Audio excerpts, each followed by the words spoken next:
Ya pemirsa, kita lanjutkan, ada berita tokoh kita. Kita kali ini membahas Roy Suryo, anggota Dewan. Nah kan salah lagi saya kan, masuk bukan anggota Dewan tadi kan. Menteri, maksud saya, Menteri Menpora. Nah, mohon maaf ya Pak Menteri ya, mohon maaf Pak Menteri. Nggak ada yang perlu di, salah kan. Belum sebulan, baru 3 masih minggu. bisa dong kita Dan kerjain. memang belum ada serah terima di DPR. Meskipun saya sudah sehari setelah ditunjuk, ya saya sudah mengosongkan ruang kerja DPR, kemudian juga mengosongkan rumah di Kalibata, tapi memang belum ada serah terima. Sekarang rumah di mana jadi? Saya rumah masih di Tomang, ya, dan iya, rumah masih di Tomang. Dan kalau ditanya kendaraannya apa, sudah naik kendaraan mewah, kebetulan 2 hari usia kendaraan itu ada di tangan saya, kendaraan itu nyungsep gitu ya, jadi benar-benar kena banjir. Jadi, iya, jadi waktu itu ada undangan untuk yang akan dibuka oleh Wapres ya, di saya karena harus berangkat ke situ, dan driver juga mungkin karena belum sepenuhnya sadar kondisi di seputar rumah gitu ya, gitu kan, rumah di Tombang itu tapi persis di depan Citraland itu, ya lewat situ ya. Jadi kita tiba-tiba, oh benar-benar tuh saya masuk dan tiba-tiba air tuh sudah di jendela. Jadi mobil itu benar masuk dan kami benar-benar kalau dikatakan harus mengatakan menjadi atlet renang. Saya keluar betul Mbak dari mobil itu dalam kondisi dan mobil itu harus ditarik dan kemudian ujian pertama dan tapi alhamdulillah langsung balik lagi ke rumah dengan kendaraan agak tinggi, kami ke JCC waktu itu.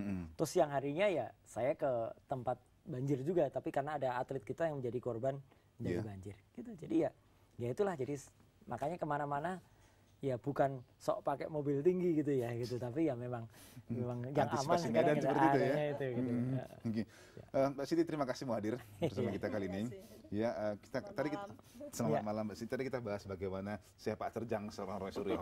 Kan saya begitu kenal Pak Suryo cukup dekat waktu itu ya. Iya, sama-sama di satu stasiun yang sama waktu iya, itu. waktu itu masih belum apa-apa pokoknya. Iya. Nah, sampai sekarang akhirnya menjadi pejabat tinggi negara. Dan bagaimana harus keputusan penting krusial harus dilakukan segera. Dan juga kalau kita melihat itu kasus-kasus berat itu ya yang dihadapi oleh Kemenpora itu betul-betul kasus yang cukup berat ya kan, dan dipilihlah sang Roy Suryo di situ. Nah, yang saya lihat model kepemimpinan juga sangat model anak muda, langsung berani ambil keputusan, ya kan, nggak terlalu banyak pertimbangan. Bahkan tadi Pak Roy juga mengatakan saya nggak sungkan-sungkan untuk menjawab ada 2 kubu yang bertikai contohnya. Saya sebut namanya siapa tadi, Arifin Monogoro dan lain-lain juga. Nah, kira-kira tuh apakah tuh bisa menunjukkan oke ini harapan baru ini buat masyarakat Indonesia di Kemenpora atau bagaimana di kementerian khususnya ya. Iya. Nomor 1 kita harus mengucapkan selamat. Terima kasih. Dan kelihatannya sudah berhasil tanpa ikut diet gitu, tapi sudah ramping, sudah tambah ramping gitu 3 minggu ini. Mungkin supaya nggak keliru lagi memanggilnya, Mas Rasid harus diundang untuk mungkin ada tumpengan gitu. makanya panggil nama saja, ya kan, tetap panggil saya nama. Toh kalau nama tuh nggak hilang, iya, betul, ya kan. Betul. Kalau jabatan tuh kan bisa suatu saat juga bisa hilang lah gitu. Jadi kita juga nggak pernah tahu. Itu panggil nama lebih enak. Iya, sosoknya Pak Roy Suryo ini juga. Pak tuh loh, kapan Mbak panggil aku Pak? Oh gitu. Ralat lagi. Ya Mas aja atau iya. apalah. Karena namanya Kantor Pemuda dan Kementerian Pemuda dan Olahraga. Muda terus, bukan Kementerian Petua dan Olahraga. Ya. Oke. Sorry, salah. Jadi menurut saya ini sosok Mas Roy ini sosok yang nggak jauh-jauh dari Pak Andi Malarangeng yang ramah gitu ya, yang juga berkumis dan sangat egaliter. Jadi sesuai dengan demokrasi. Jadi sosok yang gaul, yang ramah. Amin. Dengan permasalahan yang luar biasa, tidak perlu ditanya bebannya berat enggak. Jadi ramping badannya ini sudah menunjukkan beliau menghadapi satu tantangan yang luar biasa. Jadi pertama memang harus menyelesaikan kasus-kasus yang berat itu, yaitu konflik PSSI dan reformasi birokrasi di internal Kemenpora ya.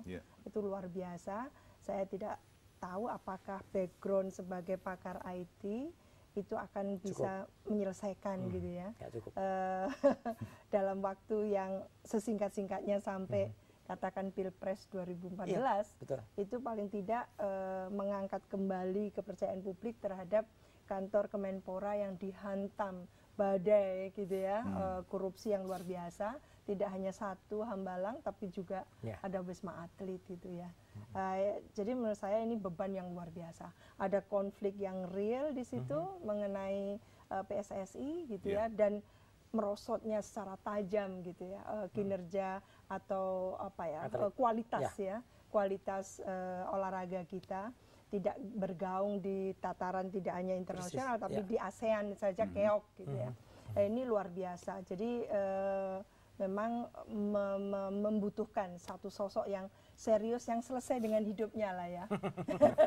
Yang hidupnya Mas Roy ini sudah selesai. Jadi memikirkan dan fokus khusus ya bagaimana meningkatkan tadi itu ya, mendorong kembali semangat agar kementerian ini semacam dapat ini ya, suntikan darah segar gitu ya dari Mas Roy yang sangat sangat humble dan friendly gitu. Nah, itu. Kalau study case, kita pelajari study case, pasti ada yang namanya problem identification. Ya kan, saya akan tanyakan itu. Namun sebelumnya saya akan tanyakan juga, mungkin kira-kira kalau harus dibuat SWOT analisis lah, ya kan. Nah itu kira-kira tuh apa yang bisa dijadikan opportunity itu apa saja, kesempatan atau potensi apa yang bisa kita kembangkan? Apa yang tadi Mas sampaikan ya, strength, weakness, opportunity itu pun saya lakukan. Ya, jadi artinya sebelum begitu mulai ada telepon ya dari menteri-menteri senior ya, itu pertama kali ditanya umur, yang kedua ditanya hobi, kemudian saya masih belum ngeh sama sekali ya. Baru ketika kemudian Mensesnek waktu itu telepon. Tapi istrinya nggak ditanya berapa istrinya? Pacaran 8 tahun dari 94 dan sampai sekarang ya tetap satu itu. Ya, jadi kan nggak ada apa-apa lah. Dan istri saya pun itu pun juga baru tahu 2 hari sebelum saya dilantik. Ya, ditunjuk ya, karena memang kebetulan waktu itu saya harus keep betul karena dijaga. Dan ya kalau kembali ke soal SWOT tadi, saya mengerti betul bahwa saya bukan orang yang paling berkompeten ya, bahkan memiliki kompetensi cukup pun tidak ya. Jadi makanya saya harus banyak sekali belajar, Mas. Jadi memang betul banyak sekali belajar, dan kemudian saya harus melengkapi pengetahuan saya. Jadi saya waktu itu sudah mencoba siapa sih yang ada di kantor Menpora yang kemudian bisa menjadi, dan saya identifikasi orang-orangnya. Ini ada 5 deputi. Kemudian saya pelajari dulu tupoksinya, ya. Dan kemudian setelah itu saya mencoba memetakan masalahnya. Alhamdulillah saya mendapatkan sekitar 25-an ya permasalahan yang harus dihadapi nanti. Tapi ketika kemudian boleh dikatakan fit and proper gitu ya, oleh presiden, wakil presiden, ada Pak Sudi, ada juga Pak Dipo gitu ya. Waktu itu tugasnya 3. Jadi 3 ini termasuk dari 25 itu. Jadi ya sudah tergambar lah, dan itulah yang saya sebut peluangnya. Jadi saya sudah mencoba mendapatkannya, dan juga soal PSSI saya menggambarkan itu. Dan siang tadi ya kebetulan juga sudah ada langsung PSSI resmi ya, Pak Johar. Saya mengatakan PSSI memang resmi versi Pak Johar itu, belum berani atau belum proper Pak Johar itu untuk kemudian mengadakan kongres dan memverifikasi. Dan ini masih ada salahnya gitu, karena belum menyelesaikan Memorandum of Understanding gitu, MOU. Tapi KPSI itu pun juga faktanya sudah berhasil menyelenggarakan kompetisi, dan ini juga tidak mungkin dihentikan begitu saja tanpa yang ini kemudian sudah berhasil. Jadi itu pun termasuk pertimbangan. Sampai ke tadi siang saya menandatangani surat penugasan untuk satu stafku saya berangkat ke Beijing besok ya, untuk kemudian menyelesaikan atau mendapatkan gambaran. Jadi setiap hari saya lakukan itu, termasuk juga dengan saya turun ke setiap pengurus besar cabang olahraga. Paling tidak sudah ada 9 atau 10 ya, mulai dari panahan, bulu tangkis, wusu, taekwondo, renang, kemudian pusat gimnastik, calon rumah sakit cerdas otot, kemudian juga ke KONI Jawa Barat, ya, semua saya kunjungi, ya, termasuk juga saya mendapat nasihat dari tokoh-tokoh olahraga senior ya, Pak Solihin GP di Jawa Barat, Pak Sarengat di Jakarta ya, yang beliau itu pernah medali emas pertama ya, ASEAN. Semua saya lakukan untuk mendapatkan peluang tadi, Mas, gitu. Jadi saya sadar betul kelemahan saya, dan saya tidak mau menyatakan kekuatan saya, mungkin ya kekuatan untuk stamina, tapi ya akhirnya kurus juga gitu. Semangat menarik nih ya, Mas Roy. Saya akan tanyakan nanti tadi mengenai problem identification, mengenai bagaimana livelihood atau mungkin kehidupan atlet kita itu sebenarnya bagaimana, lalu dunia olahraga kita bagaimana. Kita nggak usah ngomong olimpiade lah, kita ngomong kecil-kecil ya dulu ya, bagaimana ya. Tapi perlu olimpiade karena itu target juga. Jangan sampai kemarin yang sudah biasa yang tradisi emas. Kita lag behind. Betul, gitu ya. kita akhirnya kemarin mendapatkan 1 perak 1 perunggu itu kan sedih betul, gitu rasanya.